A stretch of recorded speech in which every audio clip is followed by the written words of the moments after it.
Hi, I'm Christine from Valid.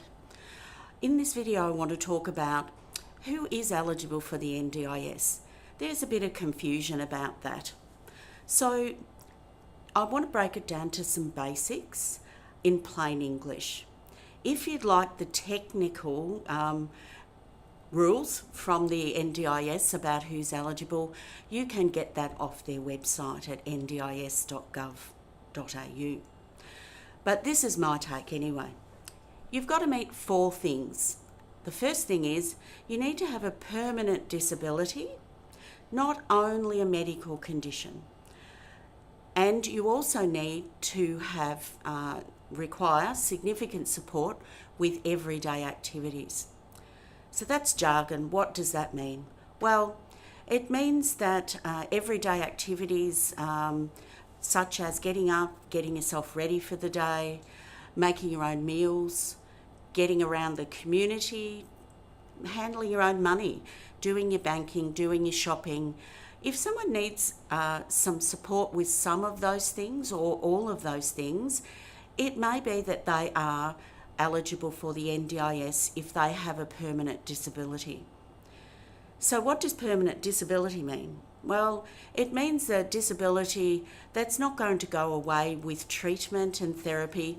So it's not the bloke who breaks his legs skiing and ends up in the wheelchair for a little while he's got pins in his legs and eventually after therapy in maybe 18 months he's walking again. So it's not permanent.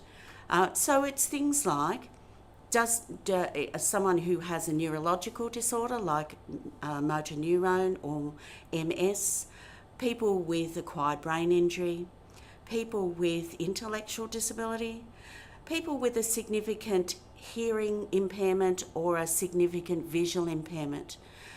Also, people who have long-term mental illness are eligible for the scheme as well if they also need significant support with everyday activities. And for children, it's developmental delay that is impacting on how they function in everyday life.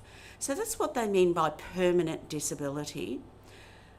A lot of people think that if I get the disability support pension, it's got the word disability in it. Why wouldn't I be eligible for the NDIS? Well, half the people getting the disability support pension won't get the NDIS because they are on the pension because they can't work and it's the only payment that Centrelink can give them because they're sick or they have an injury.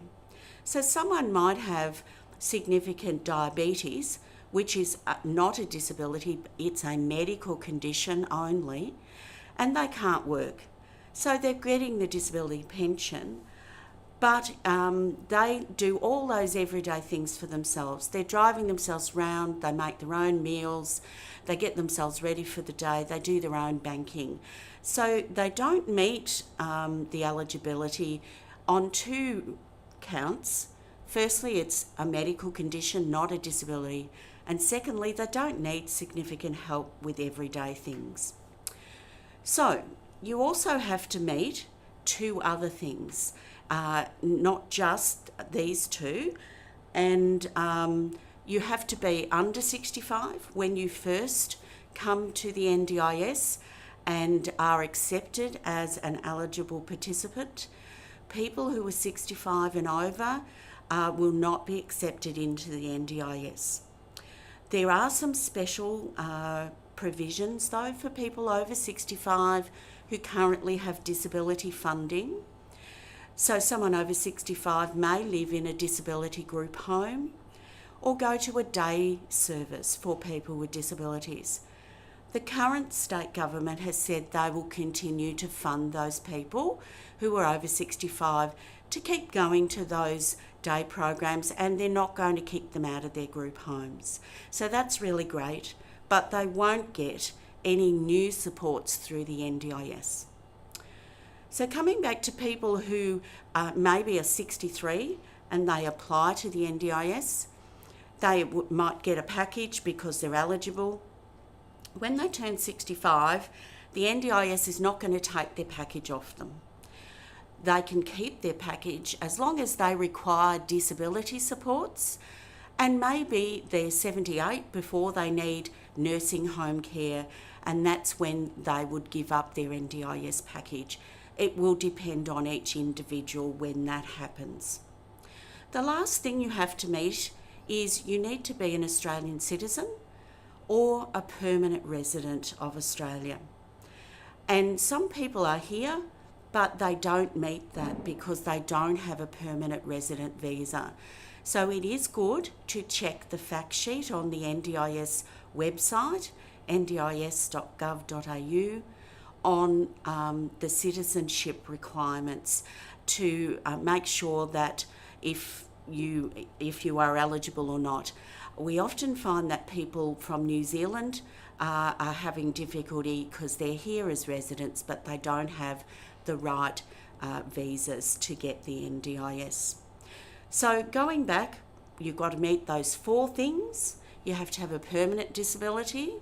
You need to require significant support with everyday activities.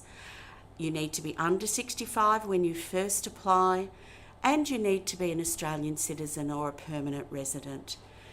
If you'd like more information about that, there is a fact sheet on accessing the NDIS on the NDIS website that you can look at and work out whether or not you meet their requirements. Thanks for listening.